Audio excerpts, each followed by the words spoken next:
আসসালামু আলাইকুম সুপ্রিয় শিক্ষার্থীরা, কেমন আছো তোমরা সবাই? আজকে আমরা ইউনিভার্সিটি অ্যাডমিশনের একটি গুরুত্বপূর্ণ টপিকস পড়ব, তার নাম হচ্ছে ড্যাংলিং মডিফায়ার। ড্যাংলিং মডিফায়ারটা মানে কি? মিসপ্লেসড মডিফায়ার অথবা ইলজিক্যাল পার্টিসিপল, যার আরেকটা নাম কি ড্যাংলিং মডিফায়ার। তো এখানে যে বিষয়টি থাকবে, এক্ষেত্রে দুটি অংশ থাকবে। কয়টি অংশ থাকবে? দুটি অংশ। প্রথম অংশের কাজ যে করবে, দ্বিতীয় অংশের কাজও সেই করবে। অর্থাৎ প্রথম অংশের কাজ যদি তুমি করো, দ্বিতীয় অংশের কাজটি তুমিই করতে হবে, আমি করলে কিন্তু হবে না। এই বিষয়টা একটু মাথায় রাখবা। তারপর দেখো, প্রথম অংশের সাবজেক্ট যে হবে, দ্বিতীয় অংশের সাবজেক্ট ঠিক সেই হবে। লাস্ট ওয়ান যেটা হবে, দুটি অংশের মধ্যে একটি যৌক্তিক সম্পর্ক থাকবে। আচ্ছা, আমরা আরেকটু গুরুত্বপূর্ণ বিষয় দেখি। প্রথম অংশটি শুরু হতে পারে যেভাবে, দেখো প্রথম অংশটা বার প্লাস আইএনজি দ্বারা শুরু হতে পারে। তারপর হোয়েল অথবা প্রেপোজিশনের পর বার প্লাস আইএনজি দিয়েও হতে পারে। হ্যাভিং অথবা বিং এর পর বারবার 3 নম্বর ফর্ম দিয়েও হতে পারে। হ্যাভিং প্লাস B3 বা পাস্ট পার্টিসিপল ফর্ম অফ ভার্বকে বলা হয় পারফেক্ট পার্টিসিপল। অর্থাৎ পারফেক্ট পার্টিসিপলের মাধ্যমেও ড্যাংলিং মডিফায়ারটা শুরু হতে পারে। লাইক অথবা আনলাইক দিয়েও শুরু হতে পারে। তারপর হচ্ছে সর্বশেষ শুধুমাত্র B3 দিয়েও এই সেন্টেন্সটি শুরু হতে পারে। প্রথম অংশের শেষে অবশ্যই কমা দিতে হবে। তোমরা যখন ড্যাংলিং মডিফায়ারটা করবা, তাহলে এই যে কতভাবে হয়, তারপরে কি করতে হবে? একটা কমা ব্যবহার করতে হবে। তাহলে খুবই গুরুত্বপূর্ণ অংশ এই যে, এটা অবশ্যই মাথায় রাখতে হবে যে প্রথম অংশের সাবজেক্ট যে হবে, দ্বিতীয় অংশের সাবজেক্টটা কি ঠিক একই বিষয় হবে, একই ব্যক্তি হবে। এই বিষয়টা তোমাদের অবশ্যই ড্যাংলিং মডিফায়ার করার ক্ষেত্রে মনে রাখতে হবে। চলো আমরা একটু উদাহরণ দেখি, বিভিন্ন বিশ্ববিদ্যালয়ের ভর্তি পরীক্ষাতে আসা খুবই গুরুত্বপূর্ণ কিছু উদাহরণ। প্রথম যে 1 নম্বর প্রশ্নটি আছে, হোয়াইল গোয়িং টু ক্লাসে যাওয়ার সময়, হোয়াইল এরপর যদি সরাসরি কোনো ভার্ব আসে, তার সাথে কি করতে হয়? আইএনজি যুক্ত করতে হয়। তাহলে হোয়াইল গোয়িং টু ক্লাসে যাওয়ার সময়, দেখো এখানে দেখো হোয়াইল গোয়িং টু ক্লাস, এখানে কাকে বোঝাচ্ছে? এখানে বোঝাচ্ছে একজন ব্যক্তিকে বোঝাচ্ছে। এখানে কিন্তু কোনো বস্তু না। আমি যখন ক্লাসে যাচ্ছিলাম বা তুমি যখন ক্লাসে যাচ্ছিলে, একজন ব্যক্তিকে বোঝাচ্ছে। দ্যাট মিনস তোমাদের সেন্টেন্স দেখো কোনটা রাইট অ্যান্সার, আমি একটু ব্যাখ্যা বিশ্লেষণ করে বোঝাই। দেখো, আই বিট আ ডগ, তারপর হচ্ছে আ ডগ বিট, তারপরে হচ্ছে কি I was bitten by a dog, তারপর হচ্ছে a dog was bitten by me. আচ্ছা, এখন প্রথম সেন্টেন্সটা দেখো, আই বিট আ ডগ। তুমি কি কুকুরকে কামড় দিতে পারবা? এটা তো সেন্টেন্সই হয় না, এটা তো পুরোপূর্ণ একটা ভুল সেন্টেন্স। কারণ আমরা কেউ কি মানুষকে কুকুরকে কামড় দিতে পারি না। সেই কারণে এই সেন্টেন্সটা লজিক্যালি ভুল।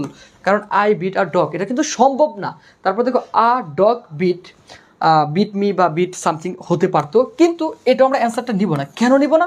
কারণ দেখো, যে প্রথম অংশটা হচ্ছে আমি, ব্যক্তি, অর্থাৎ যেহেতু ব্যক্তি আছে, দ্বিতীয় অংশের সাবজেক্টটা কি হবে? ব্যক্তিই হবে। কিন্তু এখানে যেহেতু দ্বিতীয় অংশের সাবজেক্টটা কে দেওয়া আছে? একটা ডগ দেওয়া আছে, একটা কুকুরকে দেওয়া আছে, সেহেতু এই সেন্টেন্সটা আমাদের কারেক্ট অ্যান্সার হবে না, অর্থাৎ বি নাম্বারটা হবে না। আর তৃতীয় নম্বর সি নাম্বার অ্যান্সারটা দেখো, I was bitten by a dog, তারপর হচ্ছে a dog bitten by me. একটা কুকুর আমার কর্তৃক কামড় খেলো, এই বিষয়টা কি হতে পারে? হতে পারে না হতো। সেহেতু আমাদের এই অ্যান্সারটাও হবে না, কারণ আমরা কুকুরকে কখনো কামড় দিতে পারি না। এখানে আমাদের সঠিক অ্যান্সার কী হবে? সি হবে। কেন সঠিক অ্যান্সার সি? দেখো, I was bitten by a dog, আমি একটা কুকুর কর্তৃক কামড় খেলাম।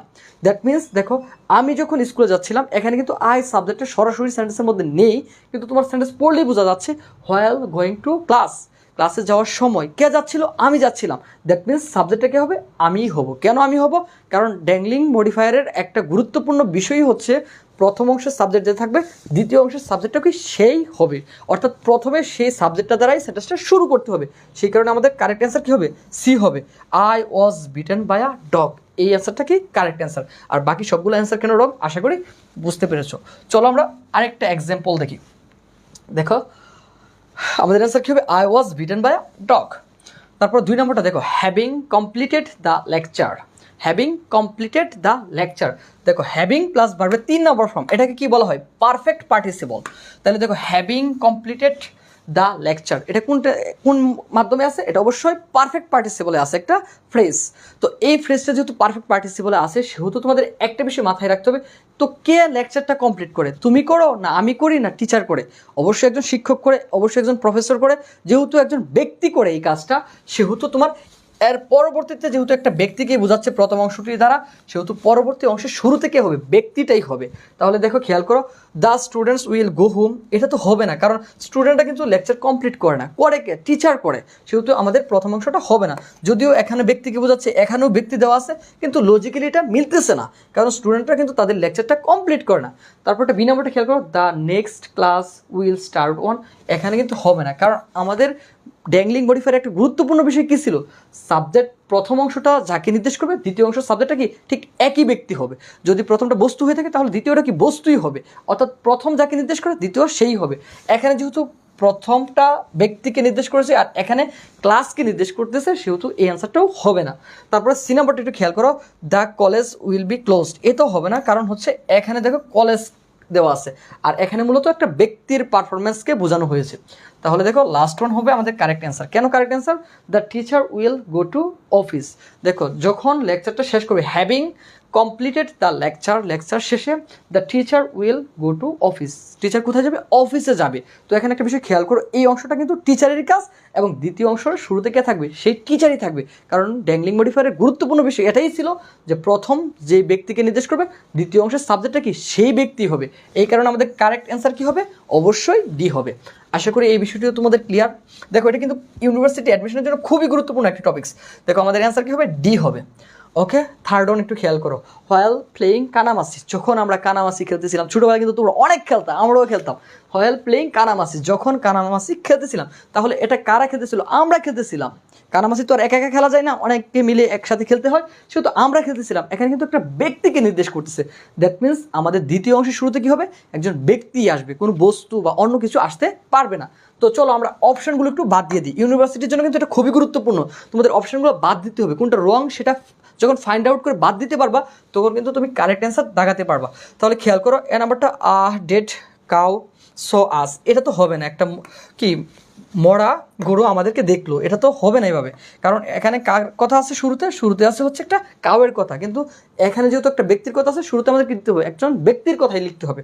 তারপর দেখো dead cow was seen by us, এটা কিন্তু সুন্দরভাবে একটা প্যাসিভ সেন্টেন্স হয়েছে, কিন্তু এই প্রেক্ষাপটে যাবে না। কেন যাবে না? কারণ হচ্ছে ব্যক্তি যদি এই কাজটা করে প্রথম অংশে, তারপরে কি শুরুতে কি লিখতে হবে? ব্যক্তিকে লিখতে হবে, সেই কারণে এটাও আমাদের অ্যান্সারটা হবে না। এখানে অ্যান্সার কি হবে?